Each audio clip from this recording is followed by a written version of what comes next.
দলীয় প্রতীকে স্থানীয় সরকার নির্বাচনে অংশগ্রহণ করার আর কোনো সুযোগ নেই। এখন থেকে ইন্ডিভিজুয়াল প্রতীকে স্থানীয় সরকার নির্বাচনগুলো হবে। দলীয় প্রতীক বা এই জিনিসটাকে কেন্দ্র করে অনেক হানাহানি স্থানীয় সরকার নির্বাচনকে কেন্দ্র করে হয়েছে এবং অনেক জায়গায় মার্কার ভোটে অনেকে জিতে এসেছে কিংবা গায়ের জোরে জিতে এসেছে। এখন আমরা প্রত্যাশা করছি যে এর মাধ্যমে স্থানীয় সরকারে আমাদের একটা ইতিবাচক পরিবর্তন আসবে এবং স্থানীয় সরকার নির্বাচন যখনই হোক যোগ্য প্রার্থীরা তাদের নিজেদের মেরিটের মাধ্যমে জিতে আসতে পারবে। আমরা সবাই জানি যে 2015 সালে বিগত ফ্যাসিবাদী সরকারের সময় স্থানীয় সরকার নির্বাচনে দলীয় প্রতীকে অংশগ্রহণের সিদ্ধান্ত হয় এবং সে অনুযায়ী আইন সংশোধন করা হয়। এবার আমাদের সংস্কার কমিশনগুলোর পক্ষ থেকে বিশেষ করে নির্বাচন ব্যবস্থা সংস্কার কমিশন এবং স্থানীয় সরকার সংস্কার কমিশন দলীয় প্রতীক বাদ দেওয়ার সুপারিশ করেছিল। এছাড়াও আপনারা জানেন দীর্ঘদিন ধরে নির্বাচন বিশেষজ্ঞ বিভিন্ন দল দলীয় প্রতীক বাতিলের দাবি জানিয়ে আসছে।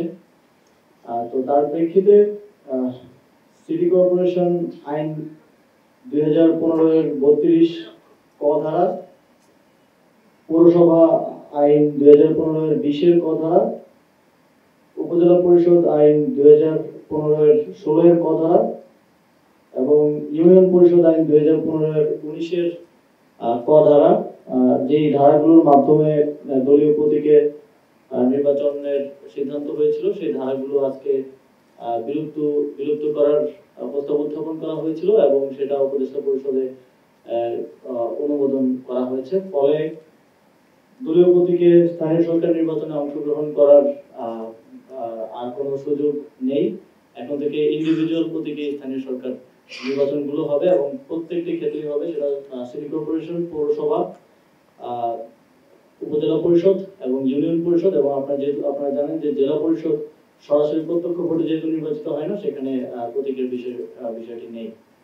তো এক্ষেত্রে আমরা দেখেছি যে বিগত সময়ে এই যে সরকারি দলের মার্কা পাওয়ার যে একটা বিশেষ সুবিধা কিংবা এই দলীয় প্রতীক বা এই জিনিসটাকে কেন্দ্র করে অনেক হানাহানি স্থানীয় সরকার নির্বাচনকে কেন্দ্র করা হয়েছে এবং অনেক জায়গায় মার্কার ভোটে অনেকে জিতে এসেছে কিংবা গায়ের জোরে জিতে এসেছে। এখন আমরা প্রত্যাশা করছি যে এর মাধ্যমে স্থানীয় সরকারে আমাদের একটা ইতিবাচক পরিবর্তন আসবে এবং স্থানীয় সরকার নির্বাচন যখনই হোক যোগ্য প্রার্থীরা তাদের নিজেদের মেরিটের মাধ্যমে জিতে আসতে পারবে।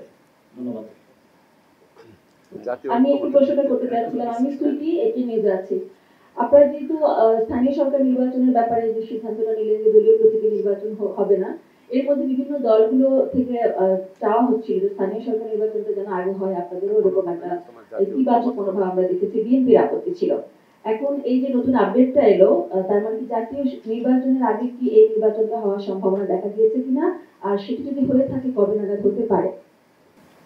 আপনারা জানেন চলমান সংস্কার বৃহৎ যে সংস্কার কর্মসূচি তার অংশ হিসেবেই এই সংস্কারটা হয়েছে। আমরা স্থানীয় সরকার বিভাগের প্রতি, স্থানীয় সরকার মন্ত্রণালয়ের প্রতি কমিশনের যে বাকি প্রস্তাবগুলো আছে সেগুলো নিয়েও কাজ করছি। সে বিষয়েও আপনারা আপডেট পাবেন। আমরা সেগুলো সংস্কার বিষয়ে কাজ করছি।